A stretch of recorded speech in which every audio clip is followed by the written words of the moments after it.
Welcome to Creating Videos and Screencasts. My name is Randy Hanson, and this presentation was co-created with Brandy Chateau and was designed to help you create engaging videos and screencasts for your classroom.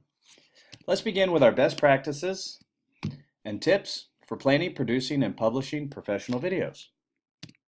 Clear objective and purpose. Number one. The first thing you want to consider is having a clear objective and purpose. Just like in designing instruction, a clear objective provides your goal as you develop your video. A few ideas for objectives. A video introducing new content, an introduction to your class or classroom orientation. It's also nice to have an overview of projects and assignments for students. You can actually talk to them about the assignment, its purpose, and your expectations. With your purpose, you want to make sure you can complete your video in 5 to 10 minutes. Students don't want to listen to 20 and 30-minute lectures. You'll lose them. The idea is to engage students in the learning process, so you're going to want to include an introduction to why the video has been included in the course, and provide guiding questions and directions, or think about statements for students as they watch the video. This focuses students to pay specific attention as they're watching. If you want to turn your video into an activity for your classroom, there are options. One, you can use a tool like Video Ant, where students can stop and discuss specific points within the video on topics you've chosen. Or you can create interesting questions within the video using Edpuzzle. I've even heard of teachers adding questions or hiding symbols within the video. Later, the instructor asks about the hidden symbol, and not everyone will have seen it or knows about it, and you know no one wants to be left out, so I guarantee people paid closer attention to that instructor's next video. Best practice number 2, storyboard and script. Create a storyboard and script for your videos. The storyboard provides your visual map towards your objectives, and it keeps you focused.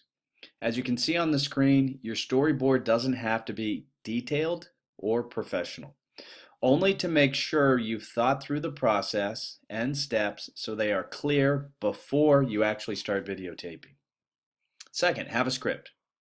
A script will keep you on track and focused. It keeps you from wandering. We all want to try and ad-lib, but it never works out well.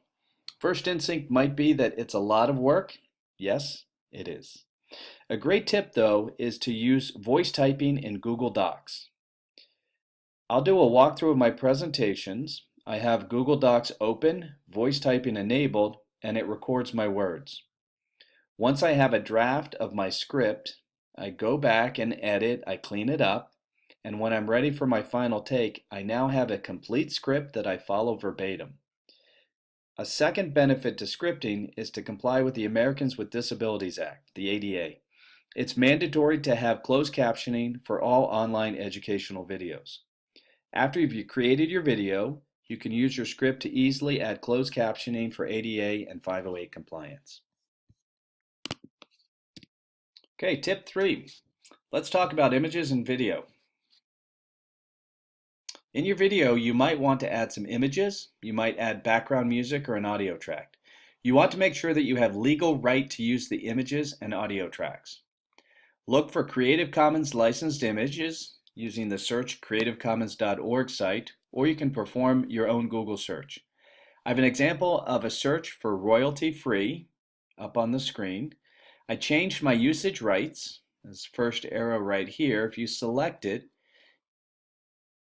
you'll get a drop-down menu with options, and I can choose to search for those images labeled for reuse or labeled for reuse with modification. I know I then have rights to use them in my videos. Protect yourself and your organization. Make sure you have rights to reuse those images and audio. You'll feel better knowing you protected yourself and your organization from potential lawsuit. Okay. Here we've included a couple of great sites for images and audio tracks.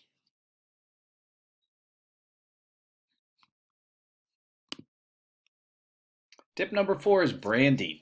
What do we mean by branding? Branding is including company, university, or program images at the front end and at the back end of your videos. Think of when you watch a Hollywood movie. In the beginning, they always have the company logo presented. Why? So you know who created it, so it looks professional. Consider branding by putting your image at the front of your video. Something from your company, your university logo, or your course logo. Be sure to add it to the end as well. The reason? When the video ends, your image is the last thing left on the screen for your students. I have 3 examples on the screen. The one on the far left and the middle are branded. They look nice, professional, and identify the owner of the video. I use the same image for all videos in one course. The title of the video changes, of course, but the image is the same. Branding does not have to be a fancy image. As you see in the middle example, I have created a still picture of a PowerPoint slide for the MED and Instructional Technology program. All videos use this same PowerPoint image. Now the last image on the right is a non-branded image video.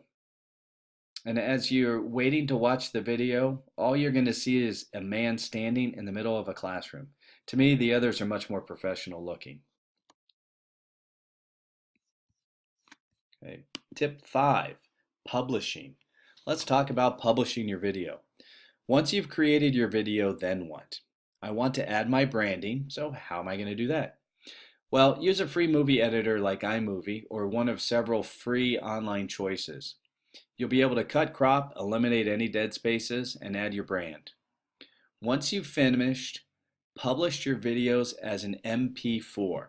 This is an acceptable codec for online video streaming services. Speaking of online video streaming services, I usually use YouTube or Vimeo. I recommend creating your own channel. You can do that for free, or you can purchase additional space. It's not too expensive. Additional space usually comes with additional branding opportunities, tech support, and faster uploading and downloading speeds. Okay, now it's published to YouTube, but you're still not done. You want to go back and make sure your videos have closed captioning. I used YouTube closed captioning. I do it by hand for accuracy, but it's very easy. And if I already have a script available, I can copy and paste it directly in for my timestamps to be compliant. Now, once you've created your closed captioning file, your video is ready to share and distribute with your students.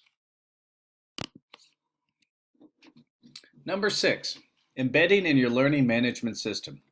Yes, you can add the hyperlinks to the newly created videos on your privately branded YouTube channel, or you can embed them directly in your learning management system. If you publish to YouTube or Vimeo, there's an option to copy the embed code. Here's an example right here. And go back to your learning management system, follow the steps on embedding video. If you don't know how, I'm sure there's tutorials for your LMS. It's a matter of copy and pasting the code directly into your course page. The second image on the screen is an example of an embedded video within a course page. The benefits are it allows your students to watch your video directly in your course. Don't send them out to YouTube. Too many cat videos and they won't come back. I also include a direct link to the video just in case for whatever reason the embedded video doesn't work. If you include your direct link, make sure it opens up into a new window. Again, just sending students out to YouTube, they're not going to come back to your LMS. Again, thinking about active engagement, make sure as you introduce the video that you include guiding questions for the students prior to watching the video. Let the students know your expectations for them. Okay, some quick tips when working specifically with videos. Let's talk about recording devices. They're everywhere, ubiquitous today in our smartphones, our tablets, or even our laptops. You can use any of those devices to record. As a Mac user, I can even record directly into iMovie. So as soon as I've completed my video, I can start the editing process. What else to consider when making a video? How to frame the picture. For this, we look at the rule of thirds. In the rule of thirds, we've divided the camera screen into 9 quadrants with the key aspects of where people look when they look at the video screen. As you can see in the example, people start at the upper left-hand corner and move their way across the screen to these 4 spots, these 4 key intersections. When framing your video, you want to keep this in mind and have the most important aspect in one of those 4 intersections. Again, you don't have to. These are just good tips for creating engaging videos. Okay, now let's talk about lighting. There's something called 3-point lighting. 3-point lighting allows you to create the optimal light scene for your video. You want to have a soft light, the key light, in the front with another soft light on the left-hand side, and finally the backlight is a lot stronger. As with the rule of thirds, these are suggestions and guidelines. Sometimes you don't have options for 3-point lighting, so you might have a strong backlight and a soft key light in the front only. Movie editors. I've mentioned movie editors previously. I use iMovie, but there are many good, easy to use, and free online versions for movie editors available to you. The key is to be able to import your video, do basic editing such as cutting and cropping, and be able to publish into the MP4 codec. Don't worry if you don't have an iMovie. Pick a tool that you'll learn and continue to use, and as your experience and skills grow, you'll grow into more advanced movie editors. Okay, let's talk about screencasting, which is a little bit different than creating a video. Editing and branding all remain the same, but there are a few considerations when creating a screencast. Let's begin with what is screencasting. Essentially, screencasting is a video. It's a recording of your computer screen as you perform certain actions. A nice example would be a how-to guide, how to use a certain piece of software or a tool where people are recording what they're doing on the screen, like I'm doing now, and talking you through a how-to guide or presentation. Some ideas for uses of screencasts. I'm a fan of building an online library of learning objects. Those can be how-to guides, tech tutorials, software tutorials, course presentations. You can provide feedback for students or an overview of assignments. You can provide weekly introductions for your students or even weekly summaries. And I'm always a big fan of allowing students to use screencasting for their final projects.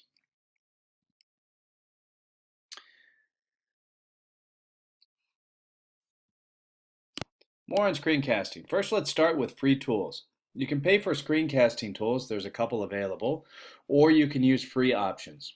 I'm a fan of Screencast-O-Matic and Jing. With these free versions, there's going to be some branding. Screencast-O-Matic leaves a crawler on the screen, but for the most part, it provides a great option for you and your students.